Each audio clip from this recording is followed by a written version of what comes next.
اللهم صل على محمد وعلى آل محمد كما صليت على إبراهيم وعلى آل إبراهيم في العالمين إنك حميد مجيد. قال الله تبارك وتعالى في كلامه المجيد: أعوذ بالله من الشيطان الرجيم. بسم الله الرحمن الرحيم. وإن عاقبتم فعاقبوا بمثل ما عوقبتم به ولئن صبرتم لهو خير للصابرين. واصبر وما صبرك إلا بالله ولا تحزن عليهم ولا تك في ضيق مما يمكرون. إن الله مع الذين اتقوا والذين هم محسنون. قال المؤلف المفسر رحمه الله تعالى: هذا من نفع بعلومه وعلومكم في الدارين آمين. إلى أن قال: يأمر تعالى بالعدل في القصاص والمماثلة في استيفاء الحق، كما قال عبد الرزاق الثوري خالد بن سيرين أنه قال في قوله تعالى: فعاقبوا بمثل ما عوقبتم به إن أخذ منكم رجل شيئا فخذوا مثله. وكذا قال مجاهد وإبراهيم والحسن البصري وغيرهم، واختاره ابن جرير. وقال ابن زيد: كانوا قد أمروا بالصفي عن المشركين فأسلم رجال ذو مناة فقالوا: يا رسول الله صلى الله عليه وسلم لو أذن الله لنا لانتصرنا من هؤلاء الكلاب. ونزلت هذه الآية: ثم نسخ ذلك بالجهاد. اب ان آیات میں اللہ تبارک و تعالی نے ارشاد فرمایا ہے: وَإِنْ عَاقَبْتُمْ فَعَاقِبُوا بِمِثْلِ مَا عُوقِبْتُمْ بِهِ. اس کو کہتے ہیں مسئلہ قصاص، کہ اگر کسی شخص نے آپ کو تکلیف پہنچائی ہے، مثلاً اس نے آپ کی انگلی توڑی ہے، تو اسلام اجازت دیتا ہے کہ آپ اس کی انگلی توڑ سکتے ہیں. والجروح قصاص، یعنی جتنا اس نے زخم لگایا ہے اتنا لگا سکتے ہیں. اسی طرح اگر اس نے ہاتھ کاٹا ہے، دانت توڑا ہے، ٹانگ توڑی ہے، منع یہ ہے کہ جتنا اس نے آپ کو جسمانی اور بدنی نقصان پہنچایا ہے اتنا بدلہ لینے کا اسلام آپ کو حق دیتا ہے، اجازت دیتا ہے. اگر قتل کیا ہے تو قصاص ہوگا، اگر اس نے کوئی عضو توڑا ہے تو عضو توڑا جائے گا. تو یہ ایک اللہ تبارک و تعالیٰ کا فیصلہ ہے. لیکن اس میں دو قول ہیں. بعض ائمہ کرام فرماتے ہیں کہ اس آیت کا تعلق جو ہے وہ جسمانی اور بدنی امور سے ہے، لیکن مالی امور سے نہیں ہے. لیکن بعض ائمہ کرام فرماتے ہیں یہ حکم عام ہے. اگر کسی بندے نے آپ کی 100 ریال کا نقصان کیا ہے یا لیا ہے تو آپ اتنا لے سکتے ہیں، میں 1 پیسہ زیادہ نہیں لے سکتے. زیادہ لیں گے تو پھر ظلم ہوگا، پھر آپ جو ہے بجائے مظلوم ہونے کے ظالم بن جائیں. اگر ایک آدمی کے آپ ملازم ہیں، وہ ظالم ہے، اس نے تنخواہ نہیں دی لیکن اس کے پیسے آپ کے ہاتھ میں آتے ہیں تو آپ اپنے حق کے مطابق لے سکتے ہیں، اس سے زیادہ لینے کا آپ کو حق نہیں. اور اس کے بعد بھی اللہ تبارک و تعالیٰ نے ہمیں تعلیم دی جیسے کہ دوسری آیت مبارک میں ہے وَمَن تَصَدَّقَ بِهِ فَهُوَ كَفَّارَةٌ لَهُ کہ اگر کوئی آدمی اپنے اس نقصان پہنچانے والے کو معاف کر دے تو اللہ تبارک و تعالیٰ تمہارے گناہوں کا کفارہ بنا دے۔ اس آیت میں بھی فرمایا وَلَئِن صَبَرْتُمْ کہ اگر تم بدلہ نہ لو اور تم معاف کر دو، تو یہ معاف کرنا جو ہے یہ بہت بڑا بہتری ہے اور بہتری اور خیر ہے صبر کرنے والوں کے۔ اسی لیے حدیث مبارک میں آتا ہے کہ میرے آقا نے، آقائے دو جہاں سیدنا محمد مصطفیٰ صلی اللہ علیہ وسلم نے اپنی جان کا بدلہ کبھی نہیں لیا۔ حضور پاک نے اپنی ذات کا کبھی بدلہ نہیں لیا، حتیٰ کہ جب خیبر میں ایک یہودیہ عورت نے سرکار دو عالم صلی اللہ علیہ وسلم کے کھانے میں زہر ملا دیا اور صحابہ نے وہ کھا لیا اور صحابہ شہید ہو گئے، لیکن حضور صلی اللہ علیہ وسلم کو اللہ نے بچا لیا، لیکن حضور نے اپنی ذات کا بدلہ نہیں لیا۔ اس لیے صحابہ کہتے ہیں کہ حضور صلی اللہ علیہ وسلم نے کبھی بھی کسی سے بھی اپنی جان کو نقصان پہنچا تو بدلہ نہیں دیا، ہمیشہ معاف کر دیا، ہمیشہ درگزر فرمایا ہے حضور صلی اللہ علیہ وسلم۔ اس سے صبر کی بڑی مثال کیا ہوگی کہ میرے آقا کے سب سے بڑے دشمن اعداء اسلام، اعداء دین، فتح مکہ والے دن سارے کے سارے قیدی بن کے حضور کے سامنے تھے، اور حضور صلی اللہ علیہ وسلم نے حکم دیا کہ بنو شیبہ کے فلاں شخص کو لے آؤ جس کے پاس کعبۃ اللہ کے دروازے کی چابی تھی۔ تو صحابہ کرام نے اس کو ڈھونڈا، وہ گھر میں چھپا ہوا تھا، تو اس کو اس کی والدہ نے کہا کہ اب چھپنے سے کوئی فائدہ نہیں ہوگا، اب مکہ فتح ہو چکا ہے اور حضور صلی اللہ علیہ وسلم کو اللہ نے طاقت دی اور غلبہ دیا ہے، قریش جو ہیں وہ آج ختم ہو گئے، مٹ گئے، شکست کھا گئے، تو آپ جا کے پیش ہو جائیں۔ تو وہ حضور کی خدمت میں آیا، حضور صلی اللہ علیہ وسلم نے فرمایا کہ تمہیں یاد ہے کہ میں نے ایک دن تم سے کعبۃ اللہ کی چابی مانگی تھی کہ مجھے چابی دے دو تاکہ میں اللہ کے گھر کے اندر داخل ہو کے سکون سے عبادت کر سکوں، تو تم نے چابی دینے سے انکار کر دیا تھا، حالانکہ تم مکے والوں کو، قریش کو، سرداروں کو چابیاں دیتے تھے، لیکن مجھے چابی نہیں دی۔ انہوں نے کہا کہ ہاں یا رسول اللہ مجھے یاد ہے۔ تو آپ نے فرمایا کہ آج کوئی آدمی، آپ نے کہا چابی لاؤ، پھر چابی دے دی۔ حضور پاک نے چابی ہاتھ میں پکڑی اور فرمایا آج کوئی ہے جو میرے ہاتھ سے یہ چابی چھین لے؟ تو انہوں نے کہا کہ لا یا رسول اللہ، اب آپ سے کون لے سکتا ہے؟ آج تو اللہ نے آپ کو فاتح بنایا ہے، مکہ فتح ہو چکا ہے، اسلام کا پرچم لہرا گیا ہے، کفر شکست کھا گیا ہے، تو آپ سے کون چابی لے سکتا ہے؟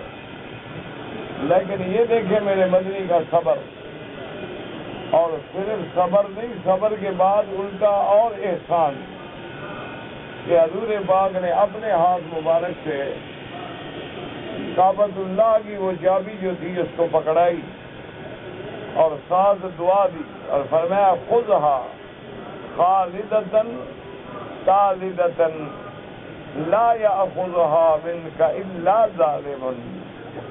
حضور نے فرمایا کہ یہ چابی تم رکھو اور ہمیشہ تیرے خاندان میں رہے گی، تم سے کوئی نہیں لے گا مگر کوئی ظالم بادشاہ ہوگا۔ تو آج حضور کی اس دعا کا اثر ہے کہ 1424 سال گزر گئے، آج بھی وہ چابی اسی خاندان کے پاس ہے، آج بھی وہ چابی جو ہے بنو شیبہ کے پاس ہے، اور بادشاہ انتظار کرتے ہیں جب تک وہ دروازہ نہ کھولے، کیونکہ یہ اعزاز جو ہے حضور صلی اللہ علیہ وسلم نے اسے دیا۔ تو یہ کہہ دینا تو بڑا آسان ہے، لیکن اس پہ عمل کرنا بڑا مشکل ہے، اور حضور پاک نے اپنی امت کو نمونہ دکھایا۔ اس کے بعد حضور نے فرمایا کہ قریش کے سردار جتنے پکڑے گئے ہیں کہہ دیا ان کو لے آؤ. اب سارے حضور کے سامنے سب نگوں کھڑے ہیں. حضور صلی اللہ علیہ وسلم نے فرمایا کہ مکے والوں، تمہیں یاد ہے کوئی ایسا ظلم ہے جو تم نے ہمارے ساتھ نہیں کیا؟ کوئی تمہاری ترکش میں ایسا تیر ہے جو ہم پہ نہیں چلایا؟ تمہارے پاس کوئی ایسے کانٹے ہیں جو ہمارے رستے میں نہیں بچھائے گئے؟ آج بتاؤ کہ تمہارے حق میں کیا فیصلہ کروں؟ انہوں نے کہا کہ یا رسول اللہ صلی اللہ علیہ وسلم، ہم اپنی خطاؤں کا اعتراف کرتے ہیں، واقعی ہم نے ظلم کیا ہے، لیکن آپ ہمارے بھائی ہیں، ہم امید کرتے ہیں کہ ایک رحم دل بھائی جو فیصلہ کرے گا ہمارے لیے بہتر ہوگا. حضور پاک نے فرمایا کہ آج میں بھی وہی کہتا ہوں جو میرے بھائی یوسف نے کہا تھا کہ لا تثریب علیکم اليوم، جاؤ آج کے بعد میں تمہیں تانا بھی نہیں دوں گا، انتم الطلقاء، تم آزاد ہو. یعنی اندازہ کریں حضور نے یہ بھی نہیں فرمایا کہ چلو میں تمہیں سزا نہیں دیتا لیکن مسلمان ہو جاؤ. حضور فرمایا نہیں، انتم الطلقاء، آزاد ہو، اسلام لاؤ نہ لاؤ جہاں مرضی ہے جاؤ، تمہارے لیے کوئی سزا نہیں. تو یہ ہے وہ مقام وَلَئِن صَبَرْتُمْ لَهُوَ خَيْرٌ لِلصَّابِرِينَ. اسی طرح اللہ نے قرآن میں ارشاد فرمایا ہے کہ اگر تمہارے ساتھ کسی نے دشمنی کی ہے تو تم احسان کرو.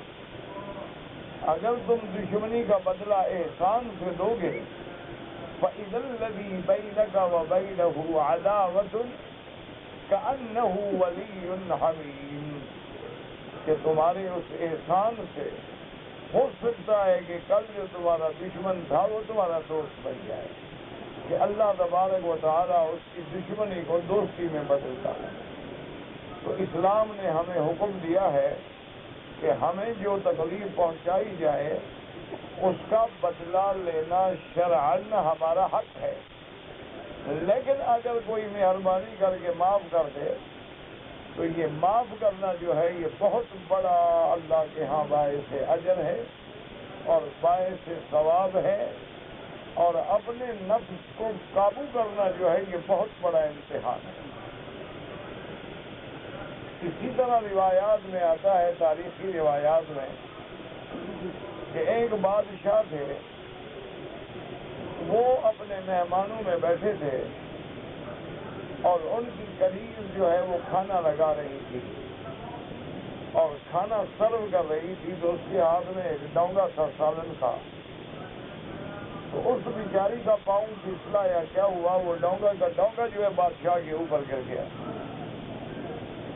تو اب بادشاہ ہو، مہمان ہوں، اور ایک کلیز سے ایسی جسارت ہو جائے کہ بھری محفل میں اور بھری مجلس میں بادشاہ پہ سالن گر جائے.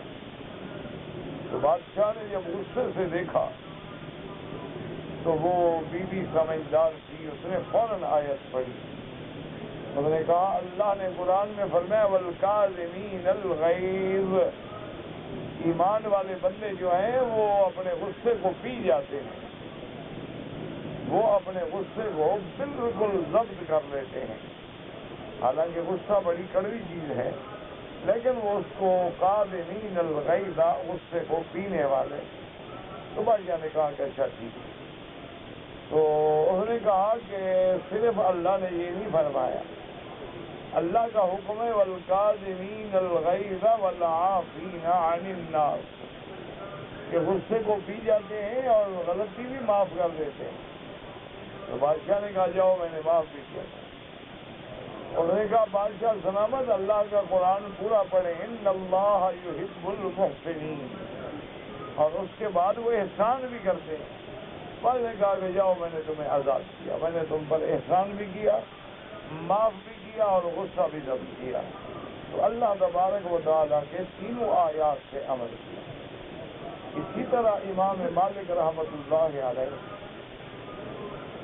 امام دار الہجرہ اور مالک ابن انس بہت بڑے درجے کے امام ہیں، اور جنہوں نے حدیث مبارک میں سب سے پہلی کتاب لکھنے والے امام مالک ہیں، موطا امام مالک۔ یہ الگ بات ہے کہ اللہ تبارک و تعالیٰ نے بعد میں شرف قبولیت جو ہے وہ امام بخاری رحمۃ اللہ علیہ کی کتاب کو بخشا، ورنہ تو امام بخاری سے پہلے کے وہ محدث ہیں، انہوں نے موطا امام مالک لکھی، اور بادشاہوں نے کہا بھی کہ حضرت اگر آپ اجازت دیں تو ہم سرکاری طور پر اپنے تمام شہروں میں بھیج دیں موطا، اور حکم جاری کر دیں کہ ہر آدمی اس کتاب پہ عمل کرے۔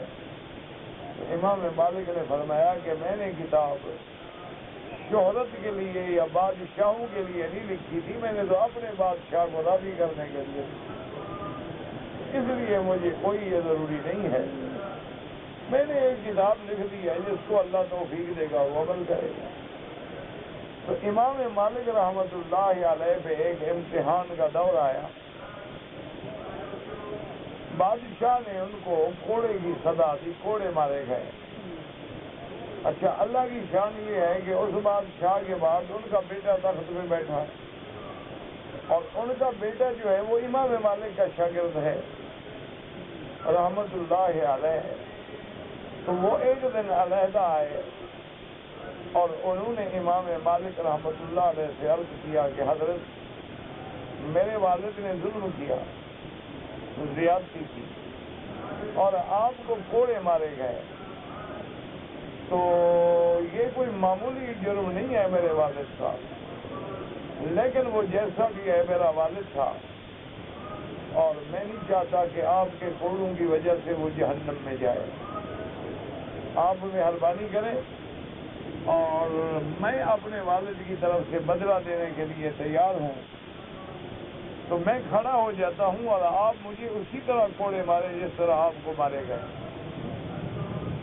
امام مالک رحمۃ اللہ علیہ مسکرائے اور فرمایا کہ بیٹا مجھے جب کوڑے مارے جاتے تھے نا، میں اسی وقت معاف کر دیتا، جب مجھے کوڑے لگ رہے تھے میں نے اسی وقت بخش لیا تھا، کیونکہ تم سید خاندان سے ہو اور تمہارا باپ بھی سید تھا، جیسا بھی ہو، میں نے کہا اس کی نسبت حضور کے خاندان سے ہے، آل رسول سے ہے، میں معاف کرتا ہوں، میں اس سے کوئی بدلہ نہیں لوں گا، تو میں نے تو تیرے باپ کو معاف کر دیا ہے، تو لہذا اب میں کیسے بدلہ لے سکتا ہوں آپ؟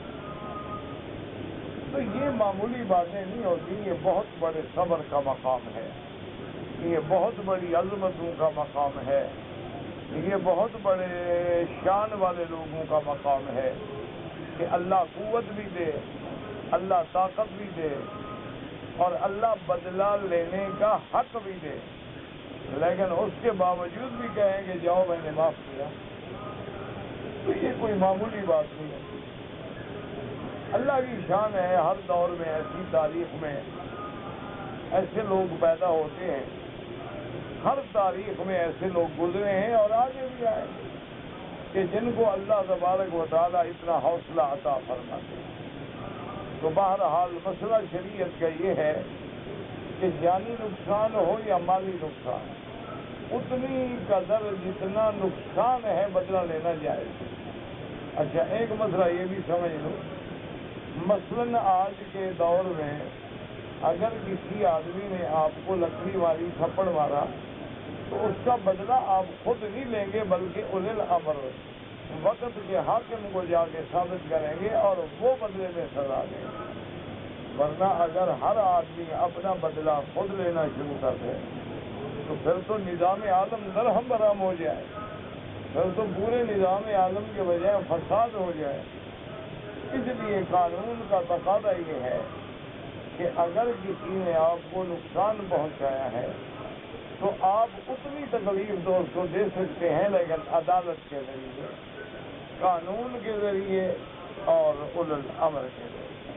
اچھا، اب فقہا نے لکھا ہے کہ بعض ملک میں عدالتیں ایسی ہوتی ہیں جو انصاف نہیں دے سکتی یا انصاف ملنے کی توقع ہی نہیں ہوتی، پولیس ایسی ہوتی ہے جن سے انصاف کی توقع ہی نہیں ہوتی کہ اگر مدعا علیہ طاقتور ہے تو پولیس والے مدعی کو جیل میں بند کر دیتے ہیں، تو اس وقت وہ کیا کرے؟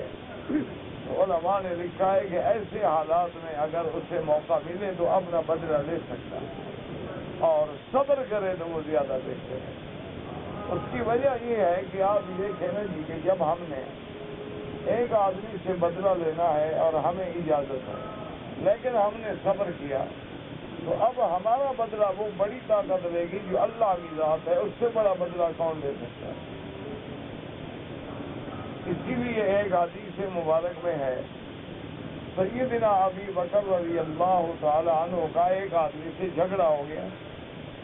اب وہ اللہ کا بندہ زیادتی کر رہا ہے اور زیادتی کر رہا ہے، اور حضرت ابو بکر خاموش ہے اور صبر ہے اور صبر ہے اور صبر ہے۔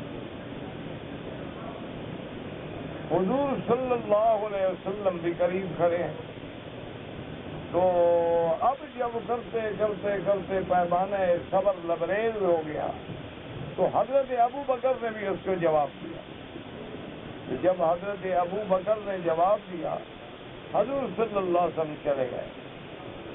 تھوڑی دیر کے بعد حضرت ابو بکر حاضر ہوئے اور انہوں نے عرض کیا کہ یا رسول اللہ صلی اللہ علیہ وسلم، وہ بندہ میرے پاس زیادتی کر رہا تھا، آپ خود دیکھ رہے ہیں، سن رہے ہیں، لیکن میں نے جواب دیا تو آپ چلے گئے، بجائے اس کے کہ میری مدد کرتے۔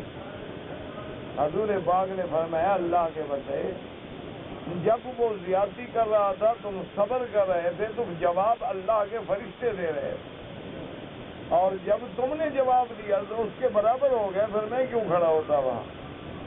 تم تو پھر اسی آدمی کی سطح پہ گر گئے، تو لہذا اس مجلس میں کھڑا ہونا میں نے پسند نہیں کیا۔ اسی لیے علماء اسلام نے، مفسرین الزام نے لکھا ہے کہ قرآن مقدس کے اندر جو بات موجود ہے کہ سب سے پہلی گالی حضور کے صحابہ کو دینے والے کون ہیں؟ مکے کے کافر۔ یعنی صحابہ کو گالی دینا یہ کفر کی علامت ہے، یہ اسلام کی علامت نہیں ہے۔ وہ مسئلہ یہ ہے کہ سباب المسلم فسوق وقتالہ کفر، لیکن یہ تو عام مسلمان کی بات ہے، اور کہاں صحابہ محمد مصطفیٰ صلی اللہ علیہ وسلم۔ تو اللہ کا قرآن دیکھیں کہ سب سے پہلی گالی جو ہے نا جی وہ کافروں نے دی ہے۔ اللہ نے فرمایا ہے قرآن میں اذا قیل لهم آمنوا کما آمن الناس، کہ اے لوگوں ایمان لے آؤ جس طرح میرے صحابہ ایمان لائے ہیں۔ تو کافروں نے کیا کہا؟ انؤمن کما آمن السفہاء، کہ محمد مصطفیٰ ہم ایمان لے آئے جیسے یہ بے وقوف پاگل لوگ ایمان لائے ہیں۔ تو سب سے پہلی گالی دینے والے کافر ہیں، لیکن اس گالی کا جواب کس نے دیا؟ اللہ نے عرش اولا سے فرمایا الا انہم هم السفہاء ولکن لا یعلمون، میرا مدنی یہی بدبخت بے وقوف اور پاگل ہیں جو شان صحابہ کو سمجھ نہیں سکتے۔ اس لیے ہمیشہ یاد رکھیں کہ جب تم صبر کرو گے تو پھر اللہ بدلہ لیں گے، اور جب اللہ بدلہ لیں گے تو اس کا بدلہ تو پھر اس کی طاقت کے مطابق ہوگا نا، ہم کیا کر سکتے ہیں۔ اس لیے ہمیشہ صبر کریں، اور اردو میں بھی محاورہ ہے کہ صبر کا پھل جو ہے وہ بڑا میٹھا ہوتا ہے۔ تو جب آدمی صبر کرتا ہے تو پھر بدلہ اللہ پاک۔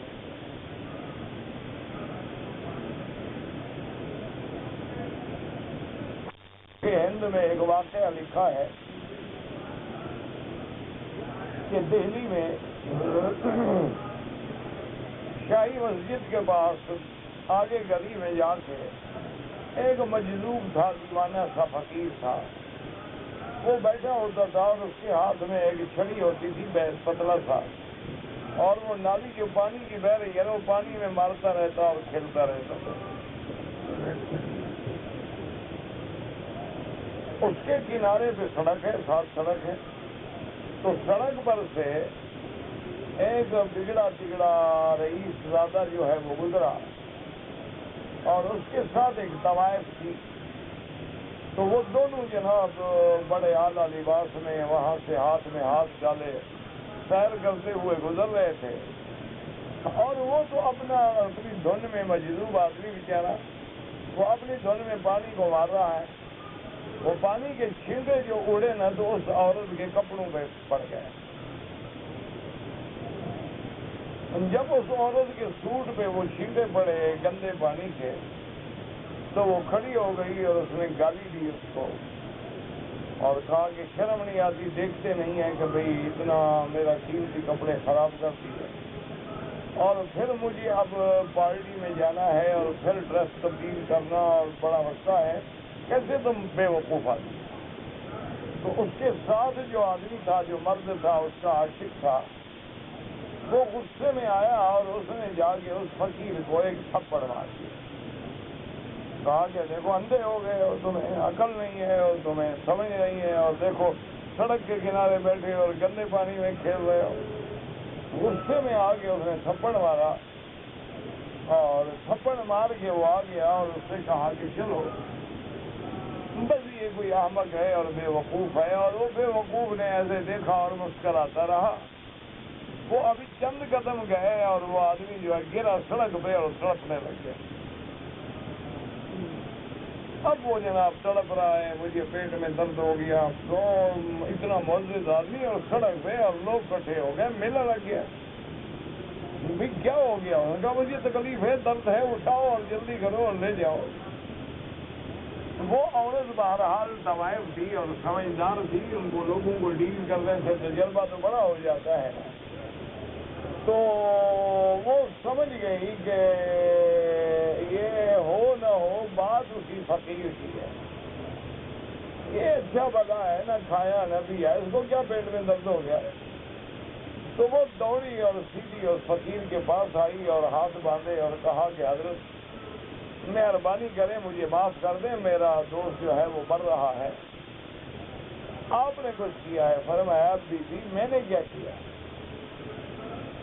میرے ہاتھوں سے چھینٹے اڑے، تیرے کپڑے خراب ہوئے، تیرے دوست کو غصہ آ گیا، اس نے فقیر کو تھپڑ مارا تو میرے دوست کو غصہ آ گیا، کہا تو میں نے کچھ نہیں۔ میں نے کہا یہ تو اپنی یاری کی بات ہے، دیکھو اس نے تمہارے ساتھ یاری نبھائی ہے اور ہم جس کا نام لیتے ہیں اس نے ہمارے ساتھ نبھائی ہے۔ کہا وہاں میں نے کچھ نہیں، اب بھوک تو تم جانو، تمہارا یار جانو۔ تو وہ سمجھ گئی کہ بھئی اب میرا آدمی جو ہے وہ نہیں بچے گا، تو وہاں لوگوں سے کہا اور پاؤں پڑی اور منتیں کی اور معافی مانگی۔ انہوں نے کہا کہ اچھا جاؤ، ہم نے معاف کیا، تو معاف کیا، وہ اس کے اچھا بھلا ہو گیا، ٹھیک ہو گیا اور چلا گیا۔ تو اس لیے ہمیشہ یاد رکھیں کہ جو صبر کرتے ہیں پھر ان کا بدلہ اللہ لیتا ہے، اور جب اللہ کسی سے بدلہ لیتے ہیں پھر اس کے بدلے سے کوئی بچ نہیں سکتا۔ یہ ہمارے اپنے ڈسٹرکٹ کا واقعہ ہے، وہاں میر صاحب ہوتے تھے، میر جمیل، اللہ ان کی قبر پہ رحمت فرمائے، مدینہ منورہ میں فوت ہوئے۔ میں اس وقت قرآن باغ یاد کرتا تھا، تو میں نے بھی ان کی زیارت کی تھی۔ بالکل نفیس آدمی تھے، بالکل ظاہراً بھی اور باطناً بھی بڑے لطیف اور نفیس انسان تھے، اللہ ان کی قبروں پہ کروڑوں رحمتیں فرمائے۔ وہ سیشن جج رہے، پھر ہائی کورٹ کے جج بنے، اور ولی من اولیاء اللہ، اللہ کے ولی تھے۔ تو وہ جب کوئی فیصلہ کرتے قتل کا اور کیس آتے تو وہ حضرت ان علاقوں میں، ان بستیوں میں جاتے اور تحقیق کرتے اور پھرتے رہتے، اور کئی دن ایسے بس فقیر بن کے، مسافر بن کے، مہمان بن کے، تاکہ میرے ہاتھ سے غلط فیصلہ نہ ہو جائے۔ اور جس دن فیصلہ کرنا ہوتا 2 رکعت نماز پڑھ کے اللہ کی دربار میں رو کے دعا کر کے پھر آ کے کرسی پہ بیٹھتے۔ تو ایک قتل قصہ بہرحال، وہ جب ان کی عدالت میں آیا، فیصلے کا دن تھا، انہوں نے فرمایا کہ بات سنو کہ مصر میں کچھ نہیں ہے، اور انگریز کا قانون مجھے مجبور کرتا ہے کہ میں تمہیں کوئی سزا نہیں دے سکتا، کہ جب ایویڈنس ہی نہ ہو، جب گواہی بیٹھ جائے تو سزا جج کیا دے سکتا ہے۔ لیکن ایک بات سنو، میں نے تحقیق کی ہے کہ تم واقعی قاتل ہو، تو میں تو تمہیں سزا نہیں دے رہا، لیکن اس کی لاٹھی بڑی بے آواز ہے۔ میں تمہیں مشورہ دیتا ہوں کہ تم مقتول جو ہیں ان کو جا کے راضی کرو، یا ان سے معافی لو یا ان کو دیت ادا کرو، بہرحال ورنہ اللہ کی لاٹھی بڑی بے آواز ہے۔ انہوں نے کہا جی جج صاحب آپ فیصلہ سنائیں، آپ جج ہیں کہ آپ مولوی ہیں؟ اب تقریر شروع کر دی آپ نے مجھے، پہلے ہم مولویوں سے بڑے تنگ ہیں، اب آپ جج بن کر بھی تقریریں شروع کر رہے ہیں۔ انہوں نے کہا ٹھیک ہے جاؤ، میں نے نہیں کیا۔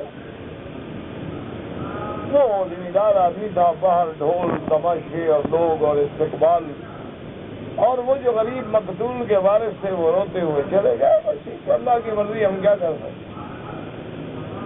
وہاں سے جب وہ آئے آگے اسٹیشن پہ، تو اسٹیشن سے بستی ان کی 2 میل کے فاصلے پہ تھی، اور لوگ بہت زیادہ تھے استقبال کرنے والے۔ تو گھوڑیاں وغیرہ لائی گئی تھی، ہاتھ میں گھوڑیاں ہوتی تھی۔ وہ کہنے لگا یار اتنے لوگ آئے ہوئے ہیں، اب میں 2 آدمی گھوڑی پہ بیٹھے ہیں اور باقی پیدل چلیں، اچھا نہیں لگتا، میں بھی پیدل چلتا ہوں۔ وہ پیدل جا رہے ہیں، ابھی اس نے کوئی 1 فرلانگ سفر کیا ہوگا، اور جناب ایک سانپ کہیں سے چھپتا اور زنزناتا ہوا آیا اور اسی بندے کو ڈنگ مارا اور وہی گرا اور ختم ہو گیا۔ اور وہ جلوس جو ہار پہنا کے جا رہا تھا اسی کی میت اٹھا کے گھر گیا۔ اللہ تبارک و تعالیٰ نے فوت ہے، اللہ ان کی قبر پہ رحمت کرے، وہ بھی فوت ہو گئے۔ جسٹس منیر خان جج تھے، بہت ہی سینئر موسٹ قسم کا جج تھا، فوت ہو گئے، شہید ہو گئے، اللہ ان کی قبر پہ رحمتیں فرمائے۔ یعنی وہ ایسا عجیب آدمی تھا، مجھے اس نے سنایا حرم میں بیٹھ کے، کہنے لگا مکی صاحب میری زندگی جیسے گزری، اچھی بری اللہ جانتا ہے، لیکن جب سے اللہ نے مجھے یہ ذمہ داری دی ہے، اس نے کہا کہ وہ کلا ہوں یا مدعی مدعا علیہ ہوں، وہ سمجھتے ہیں کہ مجھے کوئی تکلیف ہے اور میں ہمیشہ کرسی پہ یوں بیٹھتا ہوں، تو وہ سمجھتے ہیں کہ تکلیف ہے جج صاحب کو، یوں نہیں بیٹھ سکتے، لیکن مکی صاحب یہ میرے اور میرے اللہ کے درمیان میں راز ہے، اور آپ خدا کے کعبے میں میرے گواہ ہیں کہ میں ایسے کر کے اس لیے نہیں بیٹھتا کہ خدا پکڑ لے گی کہیں تکبر میں نہیں آگے عقل دکھا رہے ہو۔ اب میں نے تمہیں اتنے اونچے مقام پہ بٹھایا ہے تو میں اللہ کے ڈر سے گردن جھکا کے بیٹھا ہوتا ہوں، ورنہ مجھے کوئی تکلیف نہیں۔ اب دیکھو میں آپ کے سامنے سیدھا بیٹھا ہوں۔ تو ان کی کورٹ میں ایک تھانے دار نے ایک مقدمے کے بارے میں آگے گواہی دی، اور منیر خان نے کہا کہ تھانے دار صاحب میں سمجھ رہا ہوں تم جھوٹ بول رہے ہو۔ اس نے کہا کہ بالکل نہیں، میں سچ کہہ رہا ہوں۔ اس نے کہا بے وقوف آدمی جھوٹ نہ بولو، تم چونکہ تھانے دار اور سمجھتے ہو کہ اگر ہائی کورٹ میں آ کے تم مان لو کہ جھوٹ بول رہے ہو تمہیں سزا ہو جائے گی کہ تم نے پھر جھوٹی بات کیوں لکھی، لیکن میں تمہیں تسلی دیتا ہوں، میں تمہیں سزا نہیں دوں گا، لیکن جھوٹ نہ بولو۔ انہوں نے کہا کہ نہیں خان صاحب میں سچ بول رہا ہوں۔ تو کہا اچھا سچ بول رہے ہو تو قسم اٹھاؤ گے، حلف اٹھاؤ گے کہ سچ بول رہے ہیں؟ انہوں نے ہاں جی اٹھاؤں۔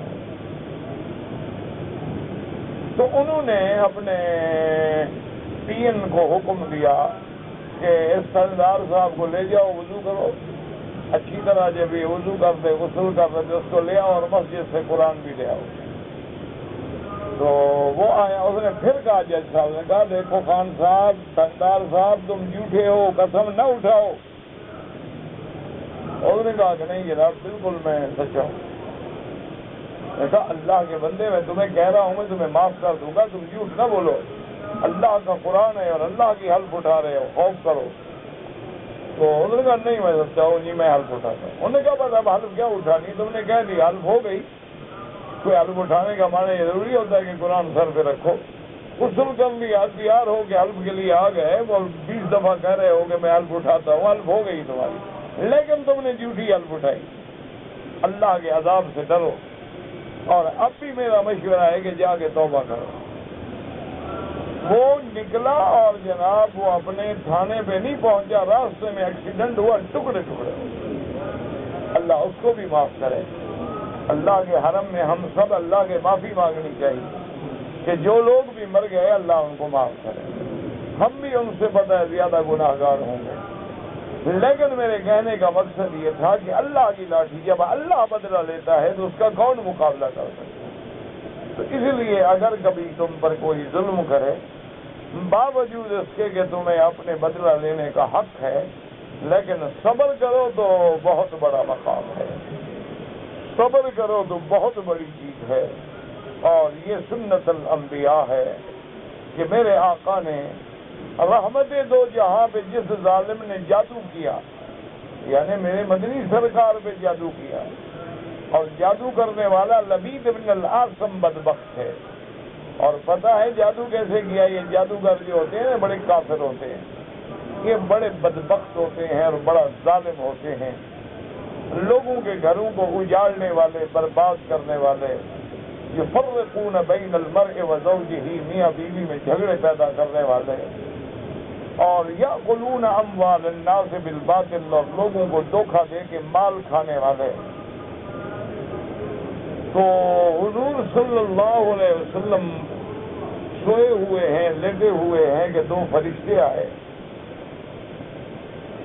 ایک فرشتہ میرے محبوب کے پاؤں کی طرف سے اور ایک فرشتہ حضرت جبریل جو ہے وہ سرانے کی طرف۔ تو اس نے پوچھا کہ ما بہذا الرجل، جو پاؤں کی طرف سے ہے، اس نے پوچھا کہ ان کو کیا تکلیف ہے؟ تو اس نے کہا انہ مطبوب، کہ اس پہ جادو ہوا ہے۔ تو اس نے کہا کہ من سارہ، کس نے جادو کیا ہے؟ تو جبریل نے کہا کہ لبید ابن العاصم، لبید ابن العاصم یہودی نے جادو کیا۔ تو اس نے کہا کہ وہ جادو کس چیز میں کیا گیا ہے؟ تو اس نے کہا فی مشتن و مشاطۃ، کہ ایک کنگھی میں حضور کے بال مبارک ہیں، یعنی اس ظالم نے کیا کیا کہ ایک کنگھی میں حضور کے بال جو تھے نا ان کو اس کے دندانوں میں لپیٹا، اور پھر جادو کر کے ہر دندانے میں اس نے میخیں گاڑی، اور وہ جادو والی کنگھی جو تھی اس کو ایک جنگل کے کنویں میں جا کے دفن کیا۔ تو جبریل نے وہ ساری بات بتا دی، حضور بیدار ہوئے اور آپ نے حضرت علی کو بلایا اور صحابہ کو بلایا اور فرمایا کہ اللہ نے مجھے بتلا دیا ہے جو میرے اوپر جادو ہوا ہے وہ فلاں جگہ دفن ہے، چلو وہاں سے نکالنا ہے۔ تو حضور فرماتے ہیں کہ جب میں اس جگہ پہ پہنچا تو وہاں جو کھجوریں تھیں نا ان ٹنڈ منڈ کھڑی تھی، کوئی پھل ول نہیں تھا۔ حضور نے فرمایا وہ دور سے ایسے معلوم ہوتی تھی جیسے شیطانوں کے سر ہوں، اور ایک جنگلی کنواں تھا، اور فرمایا اس کا پانی ایسے تھا کأنہا الحنہ، جیسے مہندی ملا دی جائے تو مہندی کے رنگ کا پانی ہو جاتا، ایسے پانی تھا۔ آپ نے صحابی کو حکم دیا وہ کنویں میں اترے، اور کنویں کے نیچے وہ جو لکڑی رکھی جاتی ہے اس لکڑی کے نیچے وہ دفن تھا۔ وہ بیچارہ ڈھونڈتے ڈھونڈتے ڈھونڈتے اس نے وہاں سے نکالا، اور جب نکال کے لے آیا تو وہ کنگھی تھی، کنگھی میں سرکار دو عالم کے بال تھے اور اس میں میخیں تھی۔ تو حضور صلی اللہ علیہ وسلم ایک ایک میخ نکالتے گئے۔ صحابی کہتے ہیں خدا کی قسم جیسے جیسے وہ میخ نکلتی تھی نا حضور کا چہرہ کھل جاتا تھا، اور جب وہ سارے بال مبارک کھل گئے تو صحابہ کہتے ہیں سبحان رسول اللہ، حضور کا چہرہ ایسے ہو گیا جیسے گلاب کا پھول کھل جاتا، اور حضور نے وہ کنگھی وہ بال وہ سب لے کے کنویں میں ڈال دی۔ واپس جب تشریف لے آئے تو بالکل طبیعت بحال ہو گئی۔ تو سرکار دو عالم صلی اللہ علیہ وسلم نے بی بی عائشہ سیدہ صدیقہ رضی اللہ تعالی عنہا سے آپ نے فرمایا کہ ایسے اللہ نے مجھے دکھلایا اور جبریل بھیجا اور فلاں جگہ جادو تھا۔ تو بی بی عائشہ نے کہا لو اتیت یا رسول اللہ، حضور اگر آپ ساتھ لے آتے تو ہم لوگ بھی دیکھتے کہ ان ظالموں نے کیا کیا ہے۔ تو آپ نے فرمایا کہ میں نہیں چاہتا تھا کہ اس بات کو ہوا ملے اور مدینے میں لڑائی ہو جائے، اس لیے میں نے وہی پھینک دیا کہ اللہ بدلہ لے گیا، اس بات کو شہرت دینے کی کیا ضرورت۔ یعنی اندازہ کریں کہ حضور صلی اللہ علیہ وسلم سرکار دو عالم رحمت دو عالم سیدنا محمد مصطفیٰ صلی اللہ علیہ وسلم پر بدلا ہو، حملہ ہو اور جادو کا ہو، لیکن حضور فرمایا میں وہ کسی کو بتانا بھی نہیں چاہتا، بس اللہ نے مجھے بتا دیا، اللہ نے مجھے بیماری سے بچا لیا، اللہ نے میری حفاظت کر لی، اب میں لے آتا اور لوگوں کو دکھاتا اور جلوس نکالتا اور مدینے میں تو لڑائی ہو جاتی، قتل عام ہو جاتا۔ تو اسی لیے حضور نے فرمایا میں اپنا بدلہ لینا کسی سے نہیں چاہتا۔ تو یہ جادوگر لوگ جو ہیں یہ بھی بڑے ظالم ہوتے ہیں، دعا کریں اللہ ان کے فتنوں سے محفوظ فرمائے، اللہ تمام مسلمانوں کو ساحرین سے، ظالمین سے، کافرین سے، مشرکین سے، معاندین سے، حاسدین سے، حاقدین کے فتنوں سے محفوظ فرمائے، اور ان کا علاج کوئی نہیں ما سوا اللہ کی پناہ پکڑنے کہ بس اللہ کی پناہ میں آ جائیں۔ اعوذ باللہ من الشیطان الرجیم، بسم اللہ الرحمن الرحیم، آیت الکرسی، سورۃ فاتحہ، معوذتین اور سورۃ البقرہ، اس کی تلاوت کیا کریں، اللہ کی رحمت سے اللہ اس شر سے بچائیں گے، اللہ تبارک و تعالیٰ ان کے حملوں سے محفوظ رکھیں گے۔ یہ بڑی بدبخت بلا ہوتی ہے، اور جادو ایک ایسی، اچھا خدا کی قدرت دیکھو، یہ جتنے علوم ہیں نا شیطانی، یہ جادو ہے یا منجم ہے یا علم جفر ہے، علم اعداد ہے، اور اسی طرح اور علوم ہیں، یہ سارے سفلی علوم ہیں اور یہ سارے شیطانی علوم ہیں، اور یہ شیطانی علوم جو ہے یہ اثر بھی بڑا کرتے ہیں۔ خدا کی قدرت ہوتی ہے کہ یہ جیسے وہ محاورہ نا جادو وہ جو سر پہ چڑھ کر بولے، تو یہ خدا کی قدرت ہے کہ آپ مولوی لاکھ وظیفے پڑھتے ہیں، آپ کے وظیفے مہینے لگا لیں گے، یہ ایسا ہوتا ہے کہ ایسے چٹکی میں بس چٹکی بجانے میں اثر ہو جائے۔ یہ جتنے شیطانی علوم ہیں نا یہ بہت اثر کرتے ہیں، اللہ تبارک و تعالیٰ ان کے حملوں سے محفوظ کرے۔ خداوند کریم کی مجھے ایک دفعہ اس سے کچھ عرصہ قبل میں سفر پہ تھا اور وہی مجھے تکلیف ہوئی، اور جناب وہ سمجھ نہ آئے، تکلیف، بخار، گلے میں تکلیف، خون آ رہا ہے اور طبیعت میں بے چینی، پریشانی، عجیب سی حالت اور سمجھ رہا ہے۔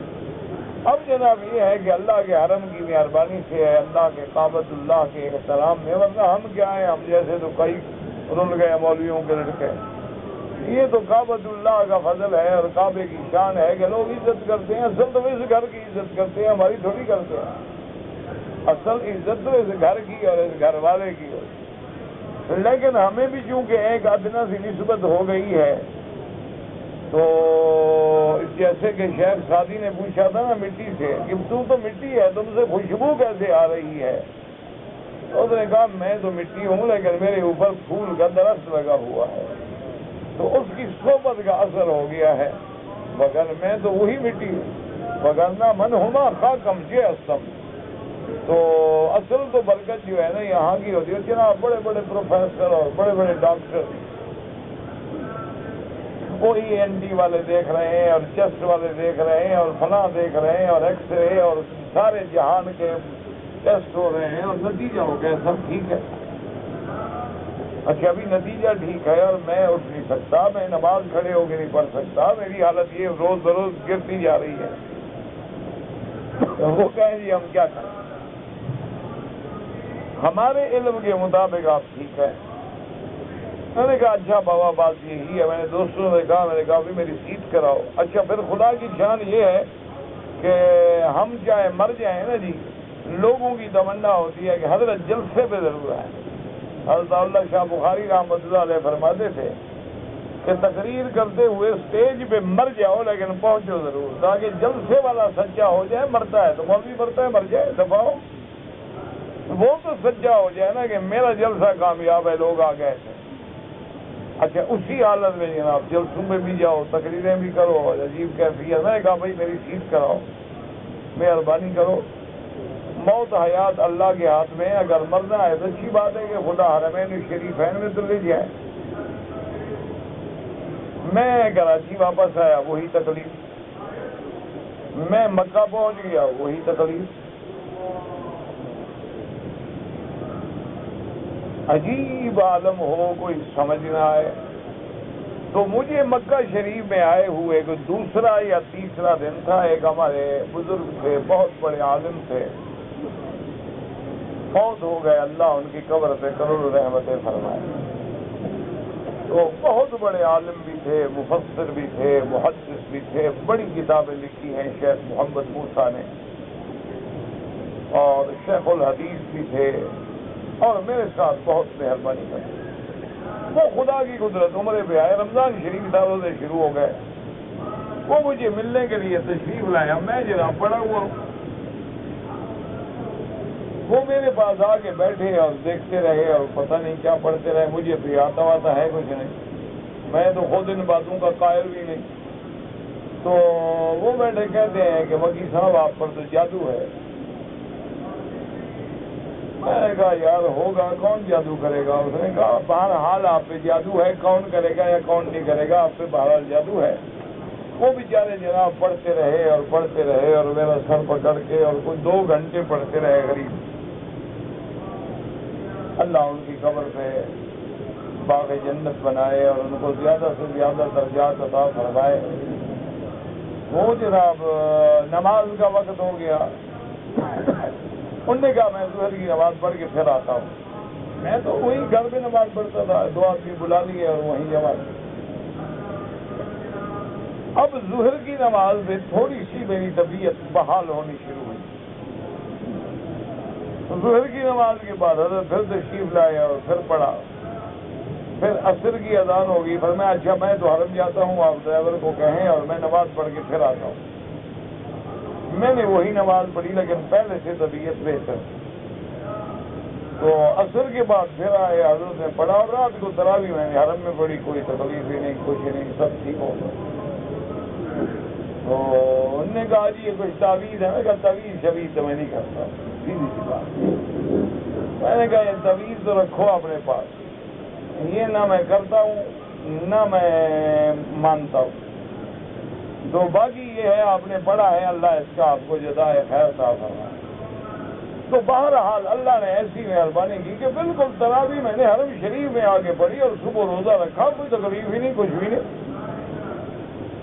تو یہ ایسے ہوتا ہے۔ پھر مجھے ایک خط ملا، اس نے خط میں لکھا کہ ہم نے آپ پہ جادو کیا تھا۔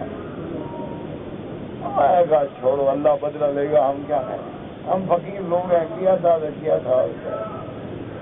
اچھا ہمارے تو آپ کو پتہ ہے نا کہ ہم تو بے وقوف قوم کے لوگ ہیں نا، بلوچ قوم کے لوگ ہیں، تو ہماری قوم برادری کو پتہ لگا، انہوں نے کہا صحیح حکم کرو، ہم نے کہا گھر اٹھا لیں۔ میں چھوڑا یار کیا گھر اٹھا لوں، بے وقوف آدمی، پاگل کے بچے، عقل کرو بس۔ انہوں نے جو زور تھا لگا دیا، ہمیں اللہ نے معافی دے دی، بچا لیا، بس بات ختم ہو گئی۔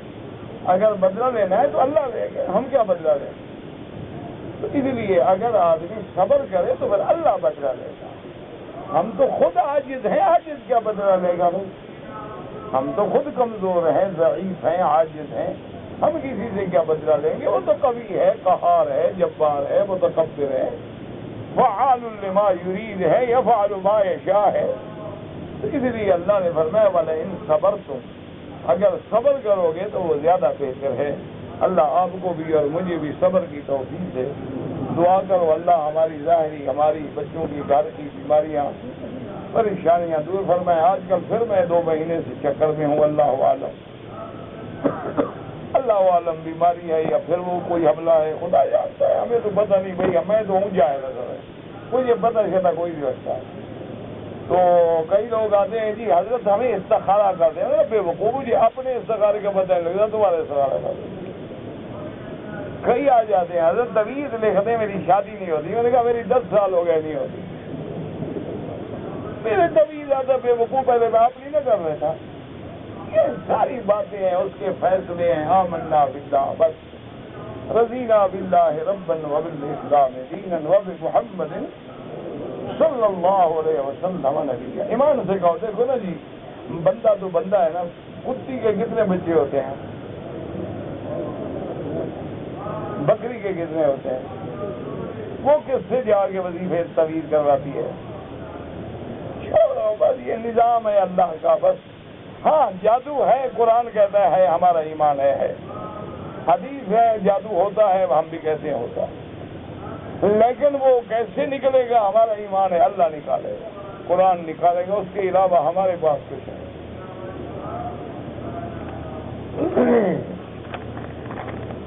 بھائی ذرا آسانی سے لکھا کرو. بہرحال آپ کے نام بدلنے سے نکاح کے وقت مثلا نام ہے, پاسپورٹ میں نام ہے, کچھ نہیں ہوتا. تمہارا نکاح ٹھیک ہے, بالکل فکر نہ کرو. ایک عورت نے حیض روکنے کی گولیاں کھائیں, لیکن اس کے باوجود بھی حیض شروع ہو گیا تو اب حیض ہے. یا تو نہ ہوتا, یا بند ہو جاتا, یا اب بھی بند ہو جائے. نہیں ہوا تو حیض ہے. نہ نماز پڑھے, نہ مسجد میں آئے, اور مدینہ شریف جائے تو مسجد میں داخل نہیں ہو سکتی.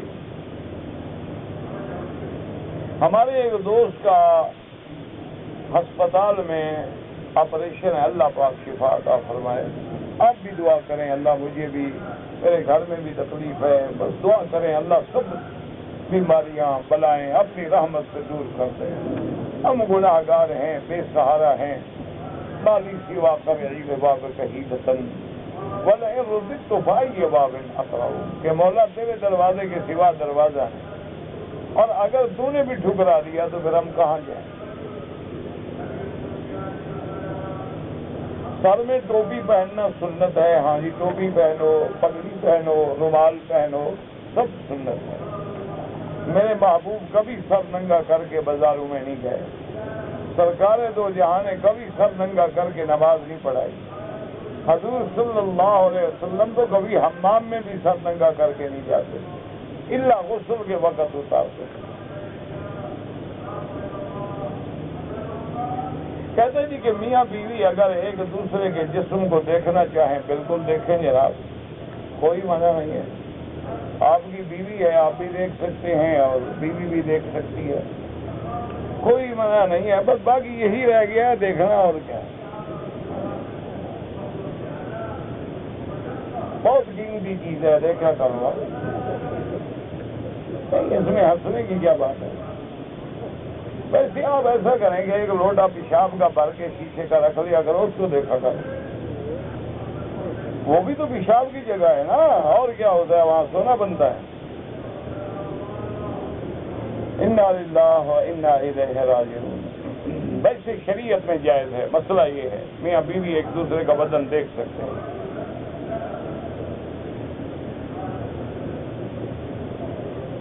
ایک آدمی نے پاکستان سے دبئی آیا, دبئی میں سامان گم ہو گیا, احرام گم ہو گیا, جدے سے احرام باندھا, ایک بکری دم پڑ گئی. احرام گم ہو جانے سے کچھ نہیں ہوتا, جہاز میں بیٹھے بیٹھے اسی شلوار میں بیٹھے رہو, یہ قمیص نکال کے, بنین نکال کے, لبیک اللہم لبیک, احرام ہو گیا. جب جدے اترو چادر باندھ لو. یہ مسئلہ پہلے پوچھنا چاہیے تھا. صلاۃ التسبیح جو ہے حدیث ضعیف ہے, لیکن فضائل اعمال میں علماء ضعیف حدیث کو لیتے ہیں. تو اگر کوئی پڑھتا ہے تو اس کو منع نہ کریں, نہ پڑھے تو زبردستی نہ پڑھائیں. بیع مضاربہ جب ہوگی انشاءاللہ تو آپ کو پڑھائیں گے. میں نے توبہ کی لیکن دل مطمئن نہیں, اللہ اطمینان نصیب کرے. حضرت بی بی حاجرہ اور حضرت اسماعیل کہاں دفن ہیں اللہ اعلم, کسی حدیث میں کسی کتاب میں ذکر نہیں ہے. حضرت ابو بکر, حضرت عمر, حضرت عثمان, حضرت علی, ماں سوائے حضرت ابو بکر کے سارے شہید ہوئے. حضرت ابو بکر رضی اللہ تعالی عنہ اپنے گھر میں طبیعی موت سے فوت ہوئے ہیں.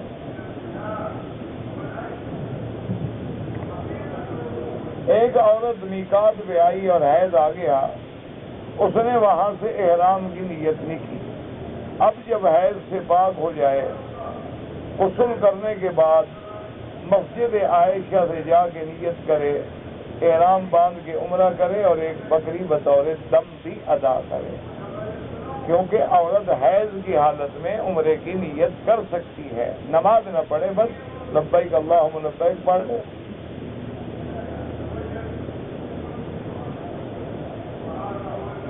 عورت کے 2 بڑے سیزیرین آپریشن ہوئے ہیں بچہ پیدا کرنے کے لیے، تو اب اگر وہ 2 سال کے لیے وقفہ کرنا چاہیں بالکل جائز ہے، کوئی منع نہیں۔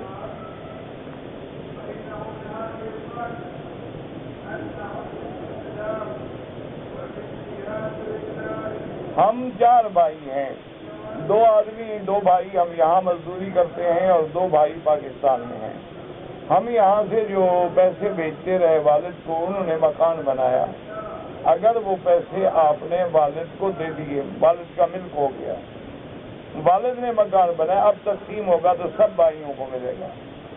لیکن اگر پیسے بھیجتے ہوئے آپ نے والد سے کہا تھا کہ ہمارے لیے مکان بناؤ، تو پھر وہ مکان تمہارا ہوگا، باقی بھائی شریک نہیں ہوں گے۔ لیکن اگر تم نے پیسہ باپ کو دے دیا ہے تو انت و مالک لابیک کا، تم بھی اور تمہارا مال بھی باپ کا ہے، اور باپ نے مکان بنا دیا، وہ اس میں سب کا حصہ ہے۔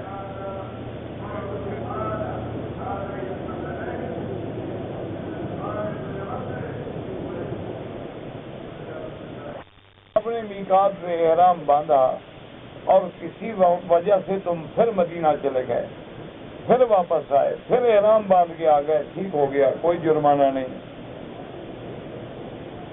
سرکار دو عالم کی جب وفات ہوئی تو حضور پاک کا جنازہ کس نے پڑھایا؟ حضور خود امام الانبیاء ہیں، حضور کا امام کون بنتا؟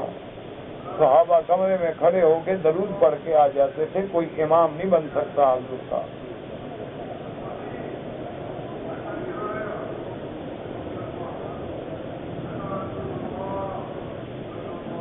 اگر ایک آدمی نے حنفی مسلک پہ ہوں، فجر کی نماز سے پہلے طواف ختم کیا، 2 رکعت نہیں پڑھی، تو آپ کے لیے 2 رکعت طواف جو ہے سورج نکلنے کے بعد پڑھنا ہے۔ باقی ائمہ کے نزدیک سورج سے پہلے بھی پڑھ سکتے ہیں۔ اگر آپ حنفی مسلک پہ ہیں تو امام ابو حنیفہ رحمۃ اللہ علیہ اس حدیث مبارک کو لیتے ہیں کہ لا صلاۃ بعد الفجر حتی تطلع الشمس، حضور نے فرمایا کہ فجر کے بعد کوئی نماز نہ پڑھو جب تک سورج نہ نکلے، اور عصر کے بعد نہ پڑھو جب تک کہ سورج غروب نہ ہو۔ تو بہرحال آپ کے لیے یہی ہے۔ الٹرا ساؤنڈ کرانا جائز ہے، بالکل جائز ہے۔ اگر ایک عورت کا بچہ ہے لیکن ڈاکٹر کہتا ہے کہ اس کو گرا دیا جائے ورنہ اس سے بہت بڑا خطرہ ہے ماں کے مر جانے کا، بہرحال آپ ایسا کریں کہ مسلمان نجی ڈاکٹروں کا بورڈ بٹھائیں، اگر سب کا اتفاق ہو تو جان بچانے کے لیے دار الافتاء سے رجوع کریں، شاید وہ آپ کو فتویٰ دے دیں، ورنہ کوشش کریں کہ نہ گرایا جائے۔ اگر آپ نے 7 دن مکے میں رہنا ہے اور 7 دن مدینہ منورہ میں، حنفی مسلک کے مطابق آپ مسافر ہیں۔ اہل حدیث حضرات 4 دن کے بعد مسافر نہیں رہتے، قیام ہو جاتا ہے، لیکن حنفی مسلک میں کم از کم 15 دن کی جب تک نیت نہ ہو تو آدمی مقیم نہیں ہوتا۔ تو اگر آپ علیحدہ نماز پڑھیں گے تو قصر پڑھیں گے، اور امام کے پیچھے پڑھیں گے تو پوری نماز پڑھیں گے، چونکہ آپ امام کے تابع ہو جاتے ہیں۔ 2 رکعت نماز پڑھ کے دعائے استخارہ چھپی ہوئی آپ کو مل جائے گی، وہ دعا پڑھیں، اور جب وہاں لفظ آئے ان ھذا الامر، وہاں اس کام کا نام لیں اور 3 دفعہ وہ دعا پڑھیں۔ اگر ایک رات میں کوئی طبیعت کا رجحان نہ ہو پھر دوسری رات، تیسری رات، چوتھی رات، تاکہ 7 راتیں کریں۔ تو جب آدمی استخارہ کر لیتا ہے تو انشاءاللہ پھر اس کو اگر کام اللہ کو منظور ہے تو ہو جائے گا، ورنہ نہیں ہوگا۔ کہتا جی کہ کالجوں میں اور ہسپتالوں میں نرسوں کی وردی جو ہے وہ سفید ہوتی ہے، ابھی انگریزوں کا قانون ہے، اسلام کا تھوڑا ہے۔ کالج بھی ان کے اور ہسپتالیں بھی ان کی، دوائیں بھی ان کی، قانون بھی ان کا، کتابیں بھی ان کی۔ اسی لیے تو علامہ اس نے کہا تھا نا حالی نے کہ اولاد سے کیسے بو آئے ماں باپ کے اتوار کی، دودھ ڈبے کا ہے، تعلیم ہے سرکار کی۔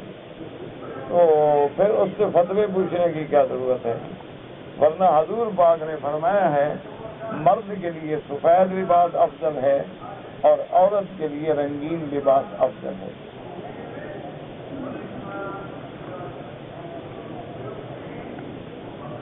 ہمارے گھر میں ذکر کا اجتماع ہوتا ہے، اچھی بات ہے، اللہ کا ذکر جیسے بھی ہو، میں تو منع نہیں کرتا بھائی۔ آج کل لوگ فلمیں دیکھتے ہیں، VCR پہ بیٹھتے ہیں، کوئی آدمی کسی طرح اللہ کے ذکر میں لگا ہوا ہے تو اس کو لگنے ہی دو۔ انشاءاللہ اگر اس میں کوئی غلطی ہے تو اللہ اس کو ہدایت پہ جلدی لے آئیں گے، کم از کم وہ گناہوں سے اور منکرات سے تو دور ہے۔ اگر مسافر ہے، حرم میں جماعت نہ ملے، قصر نماز پڑھے۔ نماز ظہر کی جو سنتیں ہیں یا عشاء کی، مسافر پہ معاف ہیں، لیکن اگر پڑھنا چاہو تو بالکل پڑھو، اللہ ثواب دیں گے، اور سنتیں پوری پڑھنی ہوں۔ مقام ابراہیم پہ حضرت ابراہیم علیہ السلام کے پاؤں کے نشان کیسے محفوظ رہ گئے؟ یہی تو معجزہ ہے۔ معجزے کا معنی تو یہی ہوتا ہے نا، جو دنیا کرنے سے عاجز ہو وہ اللہ پیغمبر کے ہاتھ سے کر دے۔ تو اللہ نے اس کو جب نشانی بنانا تھا قیامت تک تو نشانی بن گئی۔ آیات بینات مقام ابراہیم ومن دخلہ کان آمنا۔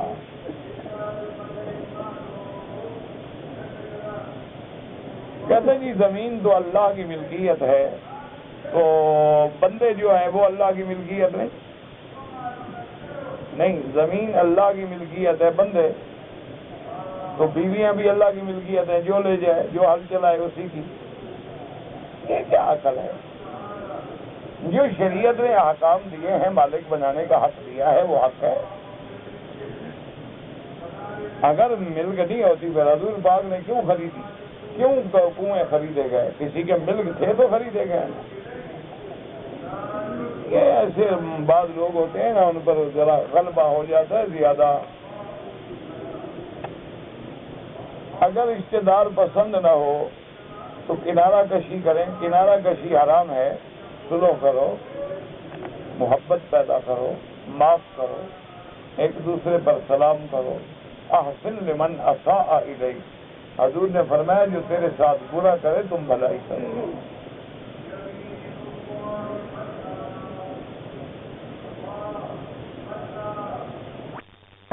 سبا بیوی کو طلاق کہہ دیا، ماشاءاللہ غصہ ہمارے رہنے کا ٹھنڈا کر رہے اور سزا بیوی کو دے رہے۔ اب مسئلہ پوچھنے آئے ہیں، ماشاءاللہ آپ جناب غصہ ٹھنڈا کیا، کام ہو گیا، سب کچھ ٹھنڈا ہو گیا۔